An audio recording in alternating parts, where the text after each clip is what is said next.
Assalamualaikum warahmatullahi wabarakatuh.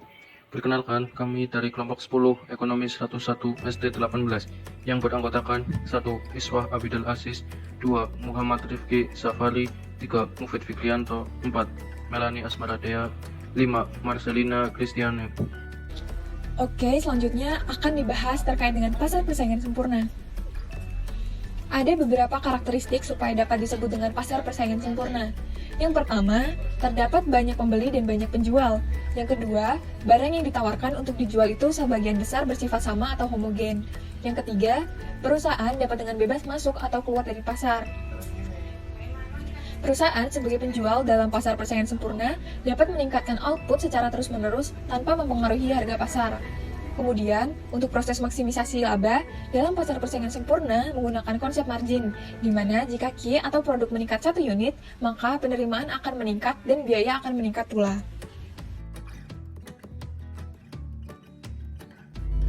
Berdasarkan penelitian Amin Nursita dan Abdullah 2018, pasar pada industri keramik di Kota Malang tergolong pasar persaingan sempurna. Hal tersebut didasarkan pada analisis yang dilakukan dengan membagikan kuesioner pada 40 pemilik usaha keramik di Kota Malang. Hasil analisis menunjukkan mayoritas pengrajin keramik di Kota Malang menentukan harga pasar yang dijual secara individu atau tidak ditentukan oleh pemerintah. Hasil uji CR4 yaitu jumlah pangsa pasar 4 perusahaan terbesar pada suatu wilayah pasar yang digunakan untuk mengetahui derajat konsentrasi 4 pembeli terbesar dari suatu wilayah pasar menunjukkan nilai perhitungan yang berada pada kisaran CR4 kurang dari 20%. Sesuai dengan kriteria CR4 yang menyatakan nilai CR4 kurang dari 20% adalah pasar persaingan sempurna, nilai tersebut termasuk dalam kategori struktur pasar persaingan sempurna. Nilai total keseluruhan IHH, yaitu besar derajat konsentrasi pembeli dari suatu wilayah pasar, adalah 0,0530, di mana nilai IHH terletak di antara angka 0 dan 1, sehingga mengarah pada pasar persaingan sempurna karena memiliki hasil yang mendekati 0.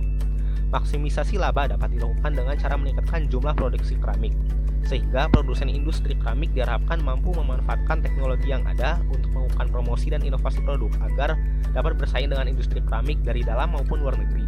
Selain itu, peran pemerintah juga sangat berpengaruh sebagai penentu kebijakan harga dan subsidi bahan baku agar bisa meringankan faktor produksi sehingga pengrajin industri keramik dapat menjaga input bahan baku yang murah.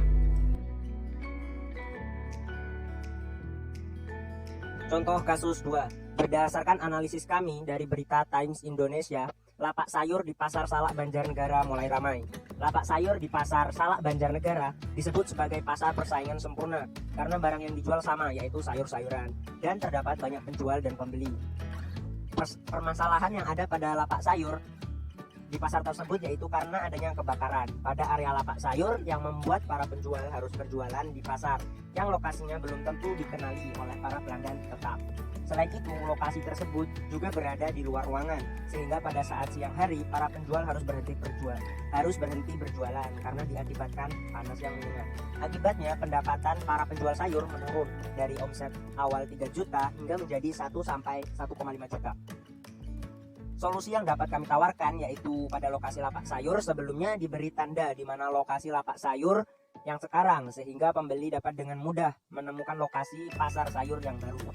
Sedangkan untuk memaksimalkan laba sehingga para penjual sayur tidak terlalu rugi, dapat dilakukan pengurangan Q supaya TC dapat berkurang dan menjadi TC kurang dari TR yang mulanya TR 3 juta dengan Q sama dengan X dapat diasumsikan TC kurang dari TR atau mendapatkan laba. Apabila Q tidak diturunkan, maka TC akan tetap sama ketika R sama dengan 3 juta. Dengan kurangnya pembeli, maka Q ada yang tidak terjual sehingga laba tidak maksimum. Dalam kurung TR menurun menjadi 1 sampai 1,5 juta. Maka bila Q diturunkan, kemungkinan Q dapat habis terjual atau tidak ada yang tersisa. Dan TC juga dapat berkurang sehingga laba yang didapatkan maksimum. Dari diskusi di atas dapat disimpulkan bahwa 1. Perlu identifikasi dulu untuk menentukan cara maksimisasi laba. Yang kedua, maksimisasi laba dapat dilakukan dengan menambah atau menurunkan Q. 3. Ciri pasar persaingan sempurna yaitu 1. Harga pasar dapat ditentukan oleh para penjual, bukan pemerintah. 2. Terdapat banyak pembeli dan penjual. 3. Barang yang dijual bersifat homogen. Sekian dari kelompok kami. Terima kasih. Wassalamualaikum warahmatullahi wabarakatuh.